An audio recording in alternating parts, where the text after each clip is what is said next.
Data science berakar pada kemampuan untuk mengelola, menyimpan, dan menganalisis himpunan data yang besar secara efisien.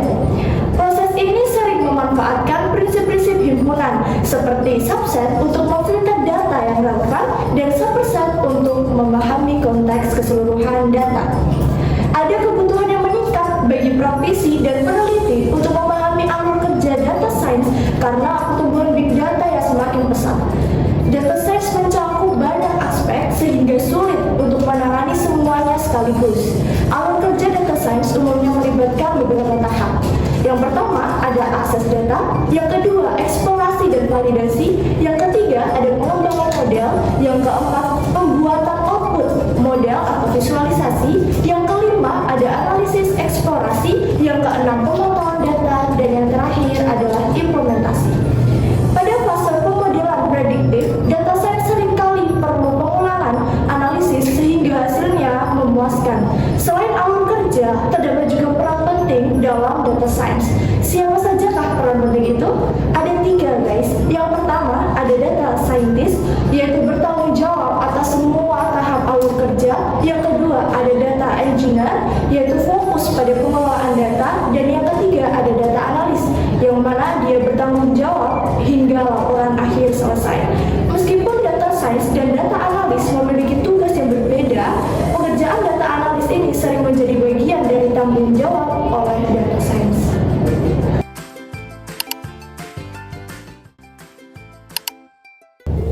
Dalam penerapannya, data science menggunakan big data dan machine learning yang secara langsung melibatkan konsep himpunan. Jurnal ini menyoroti bahwa big data memungkinkan analisis data dalam skala besar, seperti menggabungkan data dari berbagai sumber menggunakan operasi Union. Sementara itu, machine learning menerapkan logika, seperti pada model prediksi yang membuat keputusan berbasis pola dalam data. Dalam analisis clustering menggunakan machine learning, model akan membuat kelompok himpunan berdasarkan kesamaan data tertentu. Misalnya, rekomendasi film Netflix yang memanfaatkan data pengguna untuk menciptakan subset data relevan untuk pengguna. Machine learning tidak hanya terbatas pada penerapan logika dan pola, tetapi juga berfungsi sebagai alat utama dalam membangun model yang adaptif terhadap perubahan data.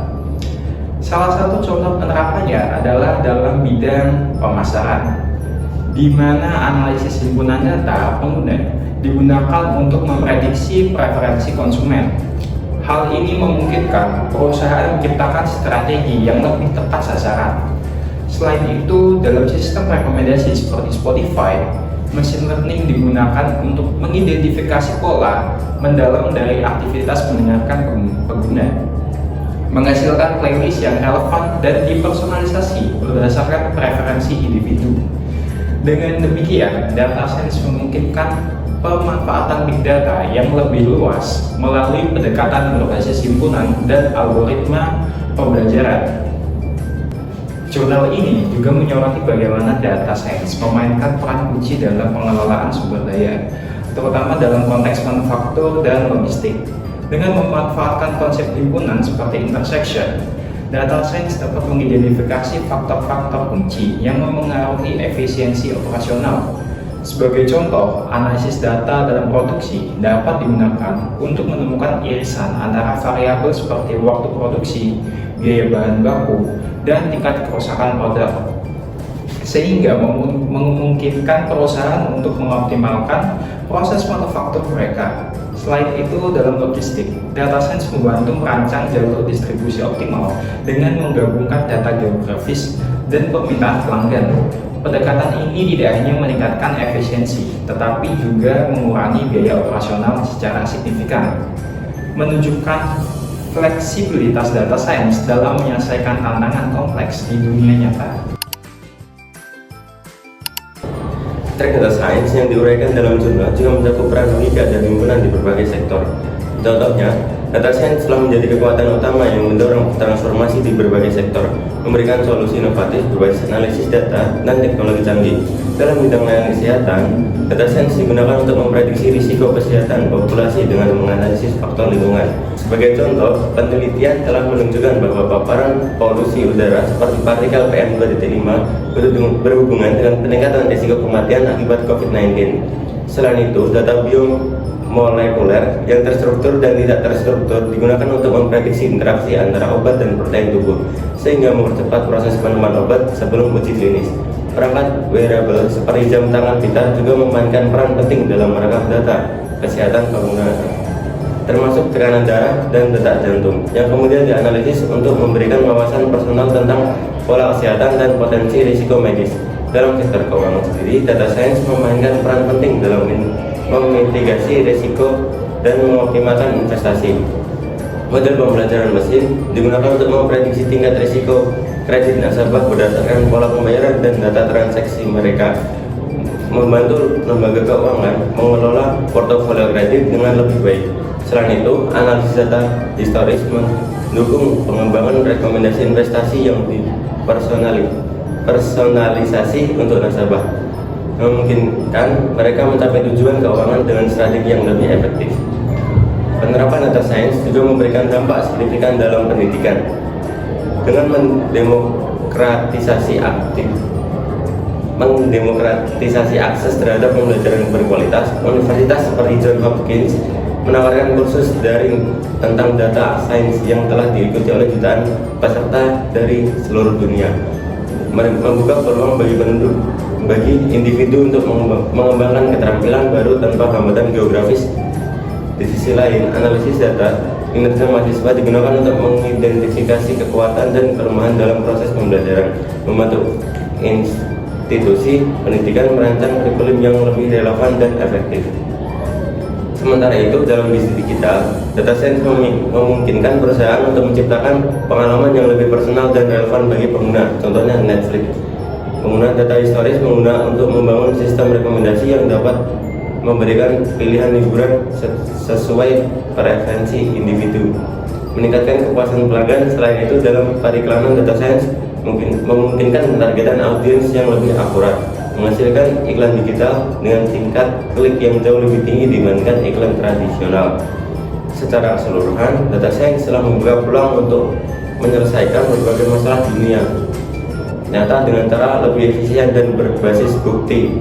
Dari kesehatan, keuangan, pendidikan, hingga bisnis digital, data science tidak hanya membantu meningkatkan produktivitas, tapi juga memberikan dampak sosial yang signifikan melalui inovasi yang mendalam dan berkelanjutan. Tantangan dalam data science seringkali melibatkan sejumlah masalah teknis yang kompleks. Masalah teknis yang kompleks tersebut memerlukan pendekatan cermat untuk memastikan hasil yang akurat dan dapat diandalkan. Salah satu tantangan utama adalah visualisasi data kompleks. Dalam banyak kasus, data yang dianalisis berasal dari berbagai sumber dan berjumlah sangat besar, seperti data sensor, data sosial media, atau data keuangan yang seringkali terdiri dari ribuan atau bahkan jutaan elemen.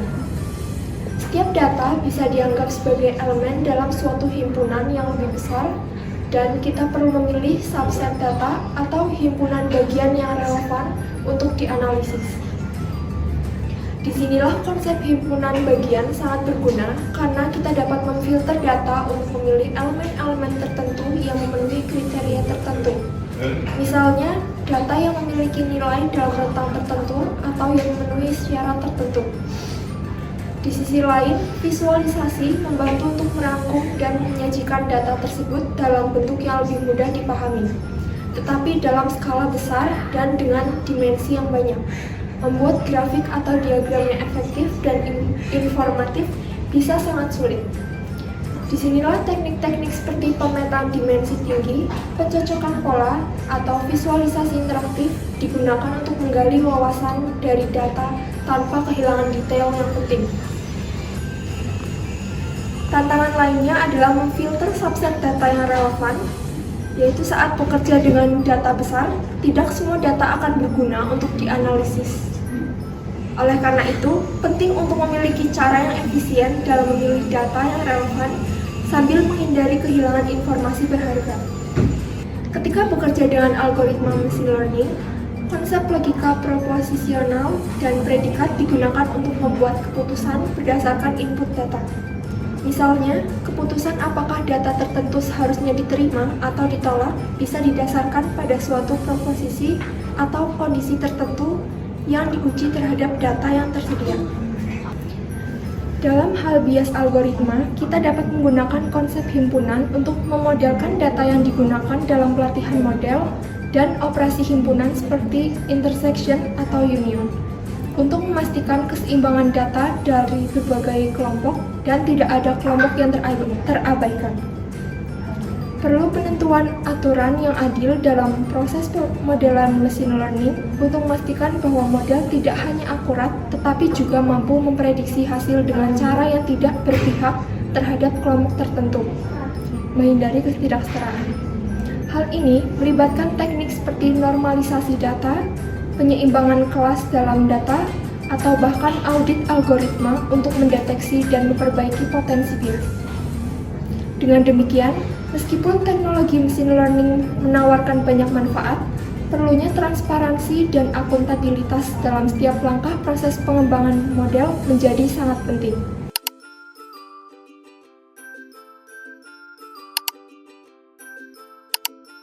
Nah, setelah kalian menyimak pembahasan tersebut, ada kuis nih teman-teman. Kira-kira logika apa ya yang dapat berperan dalam pengambilan keputusan berbasis data pada proses data science?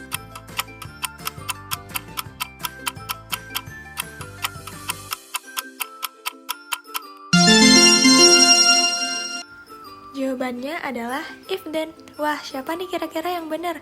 Kalau misalnya kalian belum paham tentang materi tadi, kita simak yuk kesimpulan berikut. Sebagai penutup, logika dan himpunan menjadi dasar bagaimana data sains membantu dalam pengambilan keputusan yang strategis. Misalnya dalam jurnal ini ada contoh data sains pada bidang kesehatan, salah satunya yaitu COVID-19. Sebelum mengambil suatu keputusan berbasis data, kita harus tahu dulu nih kenapa kita perlu menggabungkan data set yang akan kita gunakan. Nah, dalam data sains kita sering menggunakan konsep himpunan untuk menggabungkan atau memisahkan suatu data. Ada dua operasi dasar dalam himpunan yang sering kita pakai, yaitu union dan intersection. Union digunakan ketika kita ingin menggabungkan dua dataset yang berbeda. Misalnya, menggabungkan data kasus COVID-19 dari dua kota yang berbeda. Intersection digunakan untuk mendapatkan irisan dari dua dataset tersebut. Misalnya, mencari pasien yang hanya terdeteksi positif COVID-19 dari dua dataset kota yang berbeda. Setelah kita punya dataset yang sudah digabungkan atau kita pisah, barulah kita bisa menggunakan model seperti decision tree untuk mengambil suatu keputusan. Decision tree ini bekerja dengan menggunakan logika if then. Misalnya kita ingin membuat keputusan dengan mengajukan pertanyaan terlebih dahulu. Apakah kasus positif lebih dari 100 orang di satu kota? Jika iya, kita akan mengambil suatu tindakan. Jika tidak, kita tidak akan melakukan tindakan apapun. Selanjutnya, kita bisa mengajukan pertanyaan lagi. Apakah rumah sakit di daerah tersebut penuh? Jika iya, kita akan mengambil tindakan seperti lockdown. Jika tidak, kita akan mengambil tindakan seperti social distancing saja. Nah, dengan kombinasi prinsip-prinsip ini, data science dapat memberikan solusi yang lebih efektif untuk berbagai tantangan yang modern. Sekian penjelasan mengenai pengaplikasian logika dan himpunan di bidang data science. Semoga apa yang kami jelaskan dapat dipahami dengan baik. Terima kasih telah menyimak video kami sampai habis. Wassalamualaikum warahmatullahi wabarakatuh. Don't forget to subscribe, like, comment, and share.